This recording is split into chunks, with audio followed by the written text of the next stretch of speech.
梦见已故的亲人究竟是日有所思，还是他们在另一个世界发出的紧急信号？有些梦亲人面带微笑，甚至变得年轻，但有些梦他们却面目狰狞，你以为这是他们在生气，在不满，这很可能是故人冒着危险强行冲破阴阳界限，特地来给你传递信息。今天我就来为你彻底揭秘这4种最常见也最不可忽视的亲人托梦，依次讲透阴阳两界的沟通密码。你听好啦，千万不要把这当成普通的做梦。我们先来讲第一种梦。这种梦我相信很多乡亲都做过，甚至做完之后醒来枕头都是湿的，哭得稀里哗啦。什么梦呢？就是你梦见那个明明已经下葬的亲人突然活生生的出现在你面前，他不仅复活了，而且气色比生前还要好，满面红光，身上的衣服干干净净。他可能没有跟你讲什么惊天动地的大道理，就是像平时一样坐在家里的沙发上，或者在厨房里忙活，甚至微笑着跟你聊两句家常。很多人做完这个梦心里会担心，跑来问我，老师啊，是不是我最近身体太差，阳气太弱，才会梦到这些？你这是胡思乱想。我告诉你，这种梦不仅一点都不凶，它还是人世间最深情，最让人动容，最能解开心结的一种梦。为什么？因为这是他跨越了生与死的界限，换来跟你见这一面。为了让大家彻底明白这个道理，我给大家讲一个以前看诊时亲自处理过的真实案例。我有一个学生，我们叫她林小姐。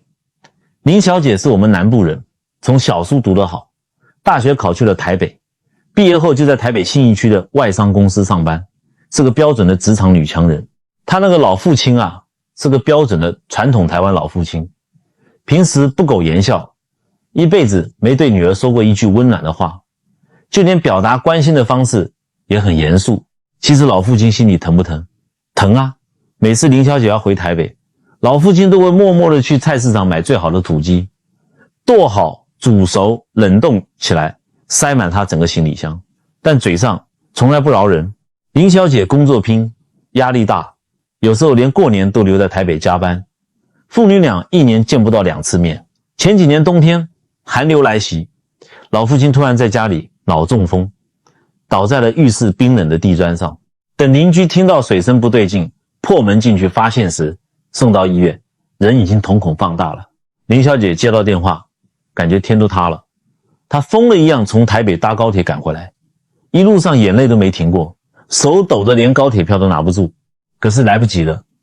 等她冲进加护病房的时候，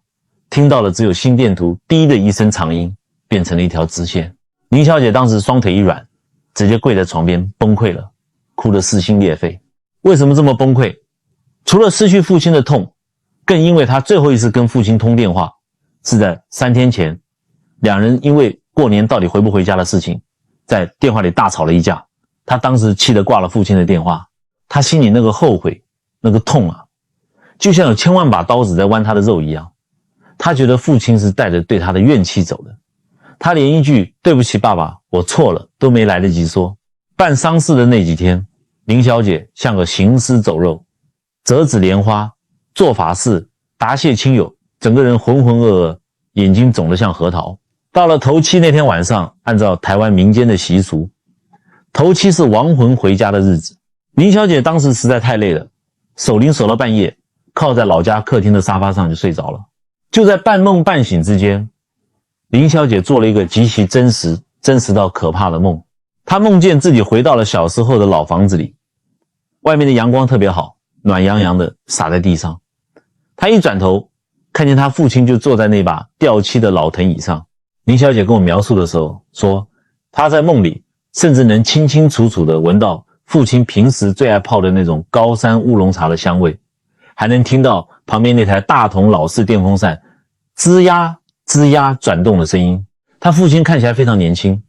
脸上的皱纹都没了，脸色红润，一点都不像临走前在病床上那种枯槁苍白的样子。父亲一边倒茶，一边转过头看着他，眼神里没有任何责怪，反而笑得很慈祥。那是林小姐20多年来从来没见过的温柔。父亲递给林小姐一杯茶，语气非常温和，用台语对她说了一句，阿妹啊，在台北别太累，如果受了委屈就回家来，爸爸在呢。就这一句话，林小姐在梦里瞬间泪崩，伸手拼命想去抓父亲的手，就在手指快要碰到父亲手背的那一刹那，她猛地惊醒了。醒来之后，空荡荡的客厅里只有灵堂前的长明灯在闪烁，哪里有什么乌龙茶的香味，只有满屋子的香火味和蜡烛味。林小姐摸了摸自己的脸，眼泪已经把沙发垫都哭湿了一大片。可是也就是从那一刻起，林小姐心里那个沉重的压到她快要窒息的石头突然之间就落下了。她知道父亲原谅她了，父亲没有带着任何怨气走。乡亲们，你们听完这个故事有什么感觉？你们觉得这是西方科学讲的什么大脑里的神经元在随机放电吗？放屁！我用易经和道家的道理给你们解释为什么会有这种梦。我们人啊，有三魂七魄，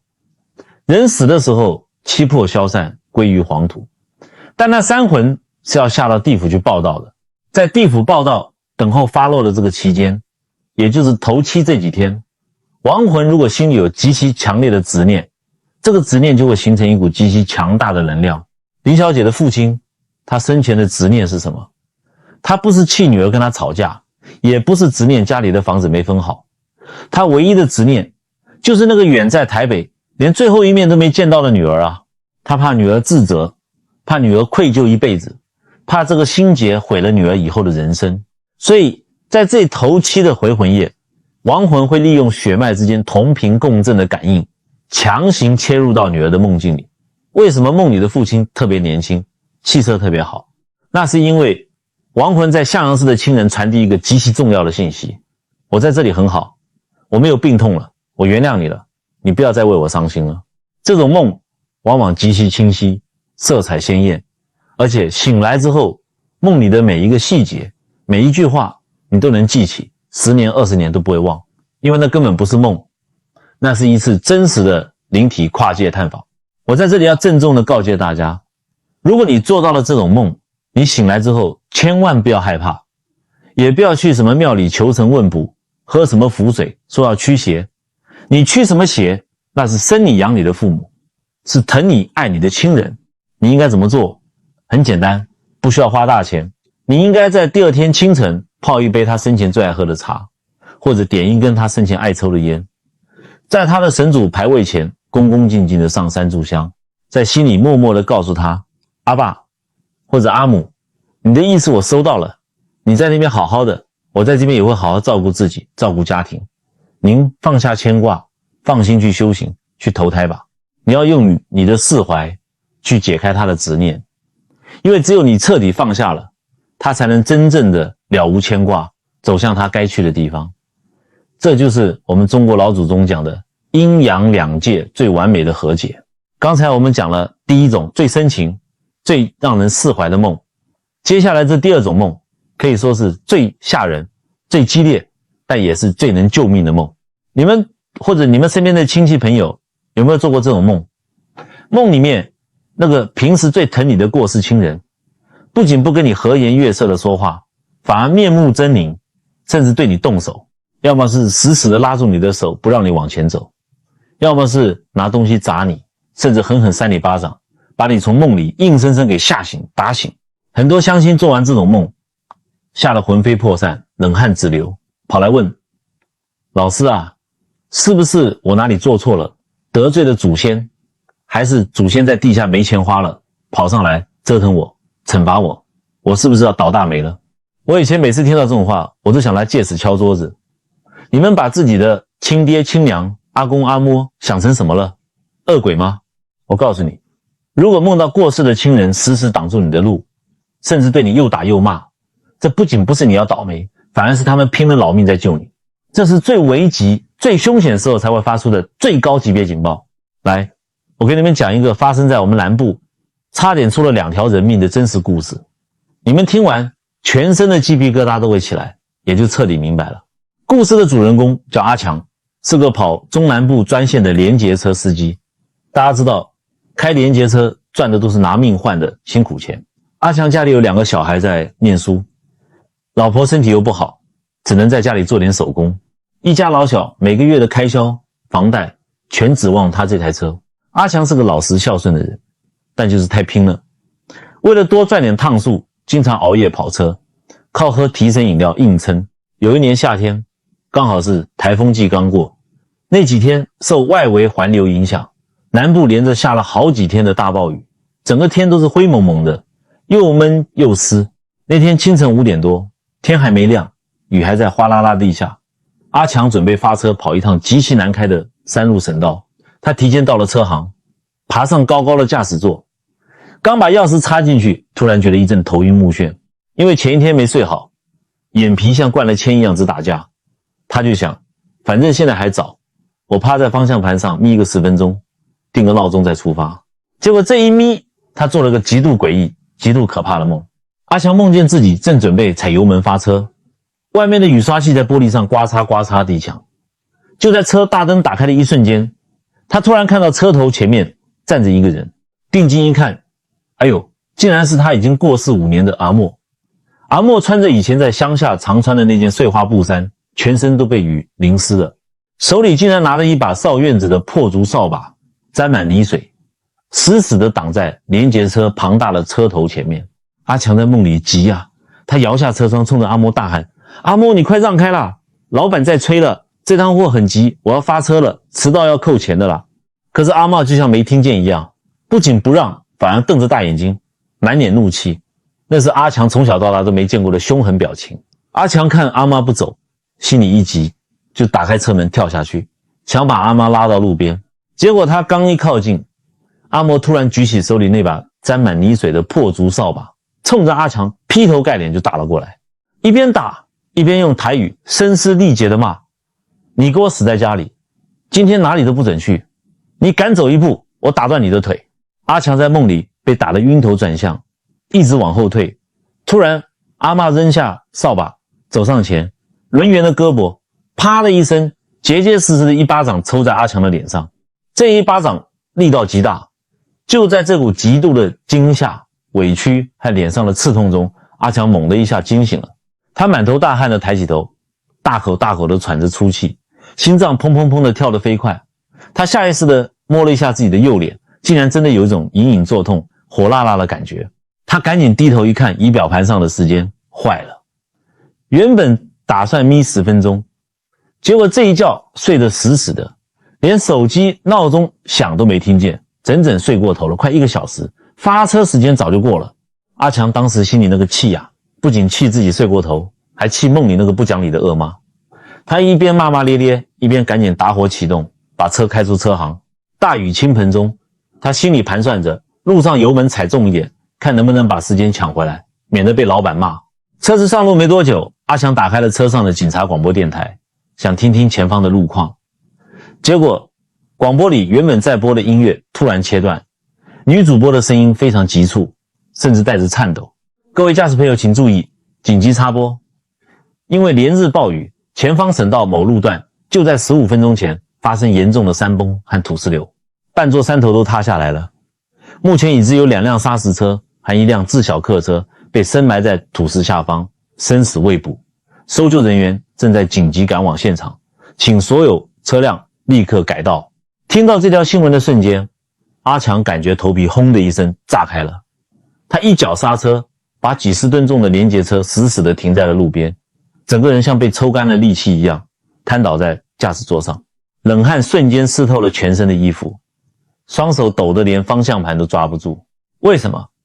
因为那个发生土石流的路段正是他今天的必经之路。而且如果他没有做那个梦，如果没有睡过头那1个小时，按照他平时的车速，山崩发生的那一刻，他的连结车刚好就会行驶在那个被几十万吨土石流完全掩埋的路段正中间。是阿妈那一巴掌把他从鬼门关前硬生生给打回来了。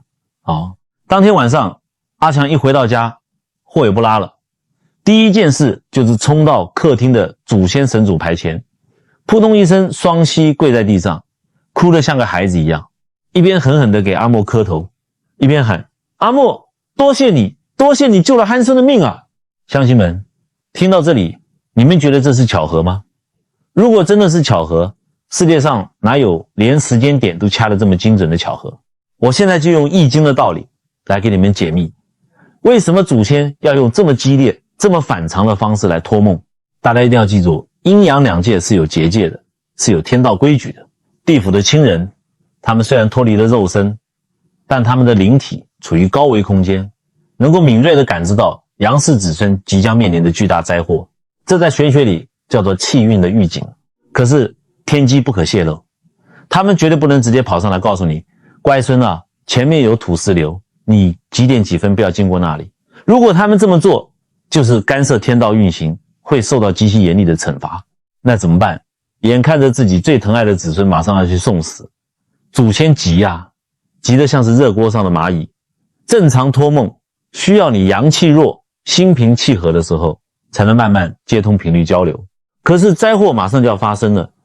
死神已经举起了镰刀，来不及慢慢调频了。这个时候，祖先只能拼尽全力，甚至是不惜损耗他们自己在阴间积攒的福报和功德，用最简单粗暴、最蛮横的方式，强行冲破阴阳结界，硬生生的切入你的梦境。他们没有时间跟你解释原因，也解释不出来，所以他们只能在梦里用最极端的行为挡住你、绊倒你、死死拉住你，甚至打你、骂你，让你在现实中产生巨大的情绪波动，产生延误。你因为梦见被骂而生气，因为梦见被打而惊醒，正是因为这些情绪，你因此耽误了5分钟、10分钟，甚至像阿强一样耽误了1个小时。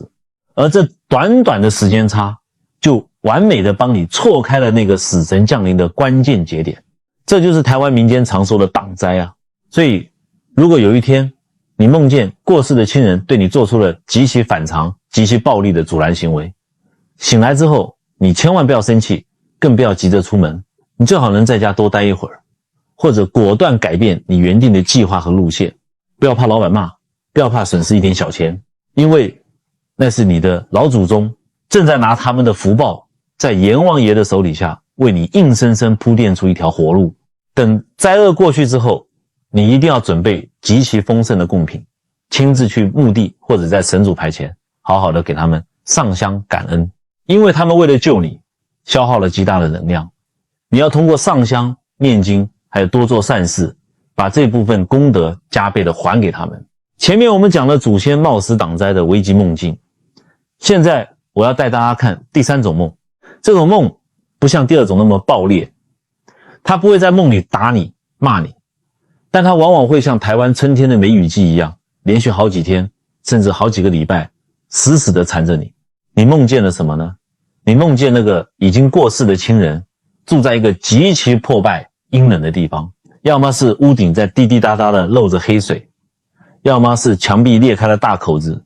外面的冷风呼呼的往里灌。你的亲人在梦里脸色发青，蜷缩在角落里，冻得瑟瑟发抖，一直带着哭腔跟你喊，好冷啊，屋里进水了，我好冷啊。很多乡亲做完这种梦醒来第一反应是什么？哎呀，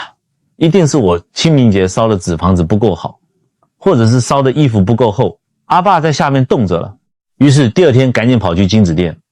花大价钱买那种带花园的纸扎大别墅，买纸扎的羽绒服，跑到十字路口或者庙里烧得漫天飞灰。我告诉你，你烧再多都没用。你在阳世间烧了一座紫禁城下去，他在梦里该漏水还是漏水，该发抖还是发抖。为什么？因为你根本没搞清楚他真正要表达的意思。今天我就在这里跟各位说句重话，这种梦根本不是地府里的房子坏了，而是他们在阳间的实体阴宅，也就是骨灰瓮、坟墓出大问题了。这在易经风水里叫做阴阳共振。我用最浅显的话解释给你们听，你们把祖先的骨骸当成是一个信号发射塔，把你们这些有血缘关系的子孙当成是接收器，只要这副骨骸还在地球上，这个无形的电波就永远存在。如果这个发射塔被水淹了，被树根劈裂了，里面长满了泥巴和虫子，祖先的灵体会感到极度的痛苦和冰冷，这种物理上的痛苦就会顺着血脉电波100%的传导到阳世子孙的身上。一旦阴宅出了这种风水大忌，阳世子孙绝对跑不掉。最直接的反应就是2件事。第一，家里的经济瞬间崩塌，莫名其妙的周转不灵。第二，子孙的身体出现查不出原因的恶疾，尤其是肾脏、骨骼和关节问题。来，我给大家讲一个极其震撼的真实案例。我们南部高雄有一个做五金批发生意的老板，我们叫他陈董。陈董白手起家，生意做得很大，几家店面每天进进出出的货车没停过。他为人也很务实，但平时最铁齿，什么风水命理、鬼神之说，他一概不信，总觉得人定胜天。有一年入冬，寒流刚来，陈董突然开始连续做梦，他天天梦见自己那个过世10多年的阿公，梦里那个场景非常压抑。阿公坐在一个满是泥浆的黑屋子里，水一滴一滴的从头顶滴下来，砸在阿公的头上。阿公全身湿透，嘴唇冻得发紫，抓着陈董的手不停地抖。乖孙啊，阿公好冷，屋里全是水，你快救救我。陈董每次从梦里惊醒，都觉得全身像掉进冰窟窿一样。明明盖着厚厚的羽绒被，却冷得牙齿打颤。但他太铁齿了，觉得只是最近年底查账压力大，没当回事，甚至老婆劝他去庙里拜拜，他都嫌烦。结果怎么样？不出3个月，报应或者说共振就开始了。首先是生意，原本合作的好好的几家大客户，突然集体倒闭跑路，陈董几千万的货款收不回来，资金链瞬间断裂，天天被供应商堵在门口讨债，连员工的薪水都快发不出来了，生意倒得一塌糊涂。紧接着是身体，陈董突然得了极度严重的风湿和关节痛，尤其是2条腿的膝盖，一到阴雨天，就像有1000万根冰针在骨头缝里扎一样，疼得连站都站不起来。去长庚医院做核磁共振、抽血检查，医生也说不出个所以然，各项指标看着都正常，最后只能给他开强效的止痛药。到了这个时候，陈董的老婆看不下去了，硬拉着他去找了一位懂行的老地理师。老师傅一听陈董的梦境，再看他那2副疼得打弯的膝盖，猛地一拍桌子说：糊涂啊，你阿公的坟都要被淹没了，你还在吃止痛药，马上带我去墓地。一行人急匆匆地赶到山上的公墓，到了阿公的坟前一看，所有人都倒吸了一口凉气。原来阿公坟墓的右后方，不知道什么时候长出了一棵巨大的野生榕树。乡亲们，榕树在风水里属极阴，根系极其发达，那棵榕树的粗根就像一条条粗壮的蟒蛇一样，死死地盘住了阿公的坟头，其中一条主根硬生生把坟墓的水泥外墙给撑裂了一条巴掌宽的大口子。老师傅面色铁青，立刻让人择日破土，开棺捡骨。等到把坟头打开，掀起石板的那一刻，那个画面，陈董说他这辈子想起来都头皮发麻。阿公的骨灰瓮已经被榕树的树根彻底挤破了，瓮里面挤满了黑乎乎、散发着刺鼻腥臭味的死水。阿公的骨骸就那样完完全全的泡在那一汪冰冷的泥水里，骨头表面甚至都长出了一层黑绿色的青苔。看到这一幕，原本铁齿的陈董扑通一声跪在烂泥地里，抱着骨灰瓮的碎片嚎啕大哭：阿公，我不孝啊，你在下面受了这么大的罪，我还以为是自己没睡好啊。为什么陈董会周转不灵？在风水里，水主财，但如果祖先的骨头泡在死水、脏水里，那叫烂财水，你的家产不仅保不住，还会烂掉败光。为什么他会得严重的关节痛？因为祖先的骨骸就是子孙的根基，骨骸天天泡在冰冷的泥水里，那股极阴的寒气顺着血脉直接逼近杨氏子孙的骨髓。后来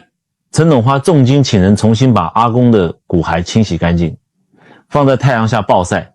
去除了霉菌和寒气，换了全新的骨灰瓮，迁到了一个向阳干燥的好风水宝地。说来也神奇，迁坟不到半年，陈董腿上的毛病竟然不药而愈，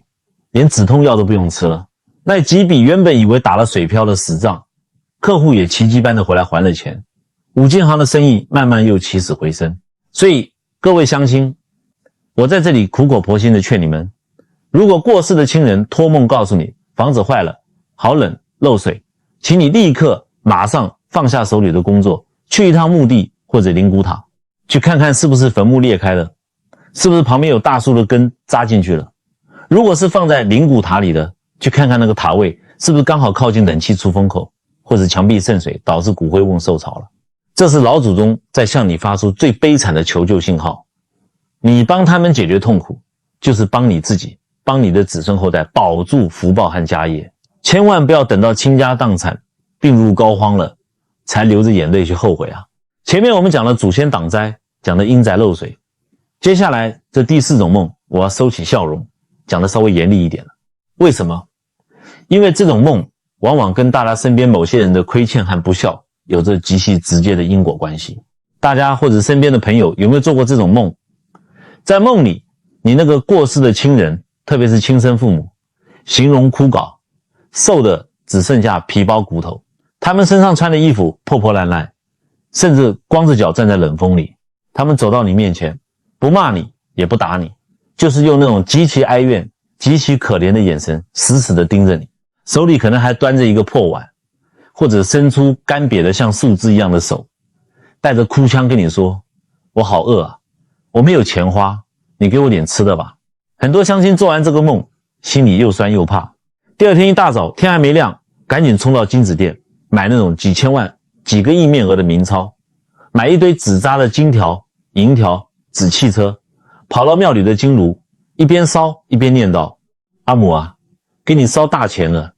你在下面多买点好吃的，别来找我了啊！结果呢，烧完之后，过了2-3天，又梦见母亲端着那个破碗来找你了，还是在哭，还是说饿。这个时候你就纳闷了，甚至生气了。老师啊，我烧了那么多钱，都能在阴间买下一整条街了，他怎么还来找我要？是不是下面有小鬼抢他的钱啊？我听完简直想拿戒尺狠狠敲你的脑袋。你以为地府是你家开的啊？你以为在阳间印点花花绿绿的纸，在火里一烧，地府的银行就认账了？今天把话先说在前头，如果亲人在梦里找你要吃的、要钱，那是他们落入了恶鬼道，或者福报极其匮乏。光靠烧纸钱，你就是烧一座金山下去，他们也花不到1分1毫。为了让大家听懂这套地府的因果，我给大家讲一个发人深省也极其惨痛的真实案例。以前在看诊的时候，遇到过一个年轻人，我们叫他阿伟。阿伟在外面做生意，表面上看着光鲜亮丽，开着保时捷，带着劳力士，但他在街坊邻里的口碑极差。为什么？因为他是个出了名的不孝子。阿伟的父亲走得早，是他母亲靠着在南部菜市场摆摊卖卤肉饭，起早贪黑，一碗一碗的卖，硬生生把他拉扯大，供他读完大学。结果阿伟在台北发迹了之后，嫌弃老母亲身上有菜市场的那种猪肉腥味，嫌弃老母亲没文化，讲话粗鄙，死活不让母亲搬去他的豪宅住。他每个月就随便扔个几千块钱生活费，一年到头连个电话都不打。老母亲最后是孤零零的在南部那个破旧的老公寓里，因为突发心肌梗塞走的。走的时候身边连个倒水的人都没有，遗体是2天后才被邻居发现的。老母亲走后不到1个月，阿伟就开始夜夜做噩梦。他梦见什么？他梦见他的老母亲穿着生前在菜市场围的那件沾满油污的破围裙，手里端着一个缺了口的老瓷碗，站在他几百平米豪宅的大床床头。房间里黑漆漆的，母亲的脸色像纸一样煞白，脸颊深深的凹陷下去，一看就是长期挨饿、营养不良的样子。母亲在梦里没有骂他，就是用那种绝望的、空洞的眼神看着他，眼泪一颗一颗的往下掉，用极其微弱、沙哑的声音说：阿伟啊，妈妈好饿，喉咙好痛，咽不下去，你给我一口饭吃吧。阿伟每次都是在极度的恐惧和心跳过速中一身冷汗的惊醒。醒来之后，他看着自己金碧辉煌的豪宅，心里发毛啊。他一开始也是花钱消灾的心态，花大价钱请了法师，烧了堆积如山的纸钱和纸房子，可是根本没用。纸钱烧完的当天晚上，老母亲又端着那个破碗出现了，甚至在梦里，母亲的手指因为极度的饥饿都开始扭曲变形了。阿伟被折磨的精神快要崩溃了，生意也做不下去了，整个人瘦脱了相，眼窝深陷。后来他到处托人找到了我，他一进门膝盖一软就给我跪下了，哭得一把鼻涕一把泪。老师，求求你救救我，我妈夜夜来找我，我真的受不了了。我冷冷地看着他，直接指着他的鼻子骂道：你现在知道怕了？你老母亲在世的时候，你让她孤苦伶仃，现在她走了，你以为花点臭钱买几叠破纸一烧就能买你个心安理得，就能把你不孝的罪过抹平，做你的春秋大梦？乡亲们，我当时就跟阿伟讲了地府的规矩，地府的硬通货根本不是你们烧的纸钱，而是2个字：福报，或者叫功德。祖先在下面过得好不好，完全取决于他们生前积攒的善业，以及杨氏子孙给他们回向的功德。阿伟的母亲生前劳碌，可能为了生计也杀生卖猪肉，加上阿伟这个子孙极其不孝，这叫子孙无德，祖先蒙羞，这就导致母亲走后福报极度匮乏，直接显化出了恶鬼道的惨状，喉咙像针尖一样细，肚子像鼓一样大，就算看到食物也吃不进去，一碰到嘴边就化为烈火。母亲为什么不找别人，偏偏找阿伟？一方面因为血脉相连，另一方面是因为阿伟欠母亲的因果债太重了，母亲的苦有很大一部分是他这个不孝子造成的。我当时就给阿伟指了一条明路，我告诉他，你别再去烧那些无用的纸钱了，那是自欺欺人。你从明天开始用你母亲的名字去给孤儿院捐款，去给养老院的孤寡老人送热饭热菜，而且你自己要亲自去，亲手把饭端给那些老人，亲自去给他们洗脚剪指甲。你花出去的每一分善款，你做出的每一次善举，要在心里默默的念，愿以此功德回向给我的母亲，愿她脱离苦海，衣食无忧。阿伟当时被逼到了绝境，只能死马当活马医，他停下了手里的生意，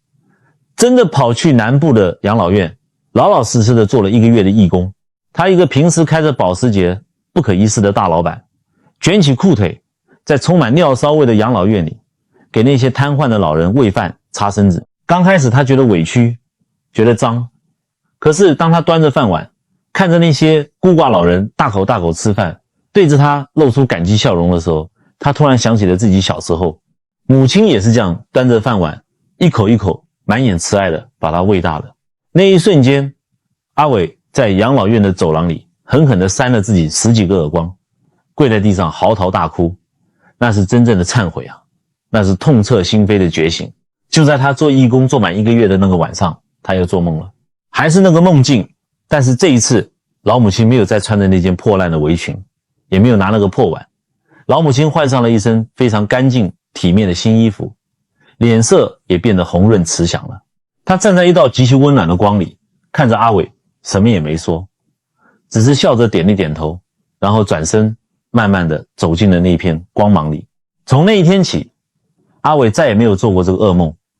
他的心病彻底痊愈了。所以各位乡亲，今天我把这个天机泄露给你们，如果你的亲人托梦找你要钱要饭，那是他们极其痛苦的求救，但同时也是在给你一个尽孝赎罪的机会。你要做的是行善积德，用他们的名义去修桥铺路，去印经书，去布施穷人，去救助流浪动物。你所做的每一件善事都会在无形之中转化为一束光，照亮亲人在地府的路，转化为真正的天庭俸禄，送到亲人的手里。阴阳两界，唯有善念与功德才是永远不会贬值的真金白银。各位乡亲，前面我们讲了4种需要警惕的祖先托梦，讲了那么多，我相信很多乡亲现在心里都在打鼓。老师啊，既然很多梦境都是紧急求救信号，那有没有什么办法能让我的祖先安安稳稳，平时根本就不需要来托梦报警呢？问得好，今天就要告诉你们，我们中医里讲究4个字，叫治未病，就是要在还没生病的时候就把隐患掐断。风水也是一样的道理，你不要总是等到祖先在地下被水淹了，在梦里被打得鼻青脸肿了，你才想起来去抱佛脚。除了外面山上的坟墓和灵骨塔，各位乡亲，你们家里客厅那个正中间的神明桌，也就是你们供奉的神主牌和祖先炉，那就是你们全家气运的总控制台。外面大环境的风水你可能管不了，但家里的风水你要是弄错了，那叫引狼入室，自断根基。今天我就花点时间，手把手教你们一套最实用不花钱的神明厅自测指南。你记得拿着尺子去你家神明桌前量一量，看看你是不是在不知不觉中把自家的祖先给逼上了绝路。我们先讲第一大忌讳，神明劈祖先，家破又人亡。大家知道台湾乡亲家里很多都是神明和祖先供奉在同一张桌子上的，大家记住了，风水讲究左青龙右白虎。站在我们白白的人的角度看过去，神明比如观世音菩萨、关圣帝君、妈祖娘娘地位高，必须坐在大位，也就是我们看过去的左边。而神主牌位，也就是我们的公妈龛，必须放在我们看过去的右边，并且祖先牌位的高度绝对不能高过神明，这叫尊卑有别，阴阳有序。如果你连这个位置都放反了，那你们家一定是长幼不分，小孩子顶嘴叛逆，甚至会出现阴盛阳衰，男人赚不到钱的情况。但这还不是最可怕的，最可怕的是什么？我给你们讲一个发生在我们台中大甲的真实案例。台中有一位林阿姨，前几年家里可以说是倒霉透顶，鸡犬不宁。她那个刚满25岁的儿子阿杰是个做物流送货的年轻人，平时很机灵，可是呢半年里阿杰1个月内竟然连出3次车祸，最后一次最严重，连人带车冲进了水沟里，大腿骨折，差点连命都没了。林阿姨的老公呢做点小工程，莫名其妙被合伙人卷款跑路，倒账了几百万，天天被地下钱庄追债。林阿姨急得满嘴起泡，到处去庙里求神问卜，花了10几万做法事改运，根本没用。后来她托人找到我，我一听她家这种短时间内集中爆发血光之灾好破财的情况，立刻断定这绝对不是流年不利，这是家里的风水内核出了大问题。我亲自去了林阿姨家，一进她家客厅，一股极其劣质的香火味扑鼻而来。我抬头一看她家的神明厅，当场倒吸了一口凉气，转头就骂林阿姨，糊涂啊，你这不是在拜祖先，你这是在天天给祖先上刑啊。怎么回事呢？林阿姨家里供奉的是威风凛凛的关圣帝君，关公神像做得极其高大威猛，手里还拿着一把青龙偃月刀。可是当初安神位的人完全是个半桶水，那尊关公像的摆放角度不对，关公手里那把锋利的青龙偃月刀的刀刃竟然不偏不倚，正正的劈向了旁边供奉的林氏历代祖先的公妈龛。乡亲们，你们想想看，神明是主外主护佑的，祖先是主内主福报的，关公的煞气有多重？那把青龙偃月刀每天12个时辰，一天24小时，就这么架在你家祖先的脖子上。你家祖先被神明的兵器逼得无处可逃，头破血流，他们怎么安稳？他们自己都待不下去了，哪里还有能量来保佑你的老公和儿子？这就叫神明劈祖先。不仅仅是关公的刀，包括观世音菩萨手里还买的净水瓶，三太子的乾坤圈，任何神明的法器绝对不可以指着或者压迫到祖先的牌位。后来我立刻让林阿姨准备了鲜花素果，重新择日置角，把关圣帝君的神像角度微微向外调整，让青龙偃月刀的刀锋朝向大门外去挡外面的煞气，同时把祖先牌位往旁边稍微挪了5公分。就这短短5公分的调整，你们猜发生了什么？不到3个月，追债的地下钱庄因为别的案子被警察扫荡了，林阿姨老公的债务危机解除，儿子阿杰的腿也顺利拆了石膏，后来还考上了计程车执照，现在安安稳稳的自己跑车，再没出过意外。所以这第一件事，看完影片马上站到你家神明桌前看一看，有没有什么尖锐的东西，或者神明的手指兵器是对着公妈龛的，如果有，马上找专业的老师来化解。我们再来讲第2大忌讳，祖先无后路，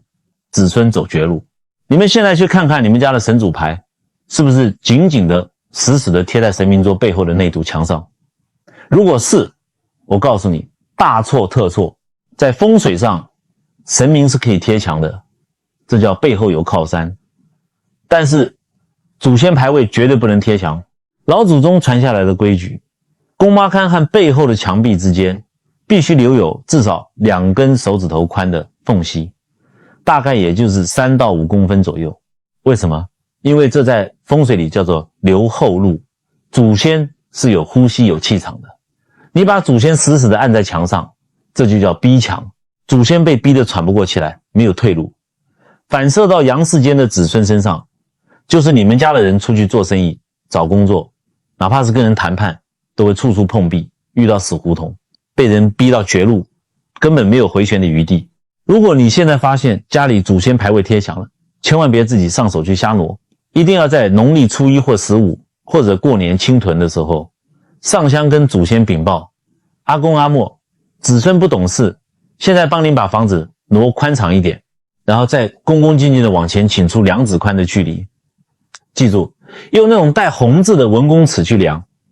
量到红字的位置再放下，保你家运1年比1年旺。最后我们来讲第3个，也是最容易犯的致命错误，捣炉断香火。这个错误现在很多不懂传统规矩的年轻人为了省事天天在犯。什么叫祖先炉？装香灰的那个炉子就是祖先的饭碗，也是你们家传承香火的聚宝盆。首先，神明的炉可以是没有耳朵的，但是祖先炉旁边必须要有2个提耳，这2个耳朵代表着代代相传，有头有脸。没有耳朵的炉，祖先在这个家是没有地位的。重点来了，每年年底大扫除，台湾叫清屯，要清理香灰，对不对？很多人嫌麻烦，拿湿抹布一擦，直接把祖先炉2只耳朵一端，哗啦一下底朝天，把里面的香灰全部倒进垃圾桶里，然后再倒新的香灰进去。我看到这种做法，我真的想骂人。你这哪里是在打扫卫生，你这叫捣炉啊！香灰是什么？香灰是你们家祖先1年到头积攒下来的财库和福气，你把它底朝天倒得干干净净，这就等于把你家明年的财运，你家积累的福报全部连根拔起，倒得一干二净。难怪你每年辛苦大半年，到了年底不仅存不下钱，还会莫名其妙破一笔大财。正确的做法是什么？听好了，教你发财的规矩。清屯的时候，祖先炉绝对不能离开桌面，你要用一个崭新的小汤匙，或者是专用的香灰勺，一勺一勺一勺的把多余的香灰舀出来，并且炉底绝对不能掏空，必须留下1/3的旧香灰，这叫留根。然后你再把新的香灰经过细网筛过之后，慢慢的铺上去，把里面的香角清理干净。整个过程要轻轻的压平，不能把香灰压得死死的像水泥一样，要松软，这叫发炉发财，透气生财。各位乡亲，今天讲的是3个实操干货。神明不批祖先，牌位要留后路，清屯绝对不捣炉，这都是千金不换的老祖宗智慧。风水不全是那些虚无缥缈的东西，风水就在你们每天点香的那个炉子里，就在你们家客厅的方寸之间。保护好祖先的房子，其实就是保护我们子孙自己的根基和福报。今天我们讲了这么多仙人托梦，讲了这么多阴宅好坏，讲了这么多挡灾和求救，大家要记住，你积攒的功德就是他们在地府最好的护身符，最硬的通行证。阎王爷看到你的善行，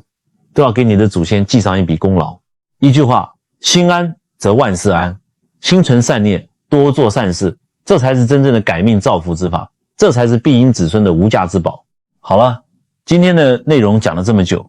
我相信很多人心里都有很多的感触，甚至脑海里已经浮现出了自己过世亲人的面容，眼眶都湿润了。阴阳虽然两隔，但善念的磁场是可以穿越生死的。我们老祖宗常说万人同心，其利断金。今天有缘听到这里的乡亲，最后我邀请你们在下方的留言区里打下你们的祈福善言。你可以留言写下愿先人安息，愿家人平安。千万不要小看这短短几个字，当我们几千人几万个素昧平生的善人都在这同一个地方同一个时间段留下善言善语的时候，这里就会瞬间汇聚成一个极其强大的正向磁场。这个万人祈福的巨大磁场能够把我们所有人的功德和思念化作一道金色的光芒，直接穿透阴阳结界，直通地府。这不仅能让我们的祖先得到真正的安宁，更是为你自己，为你的子孙后代结下了一个无量的大善缘，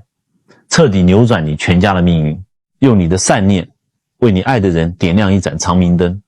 我也会在天上看着大家善念的汇聚，为大家加持祈福。愿大家心安万事安。我们下期再见。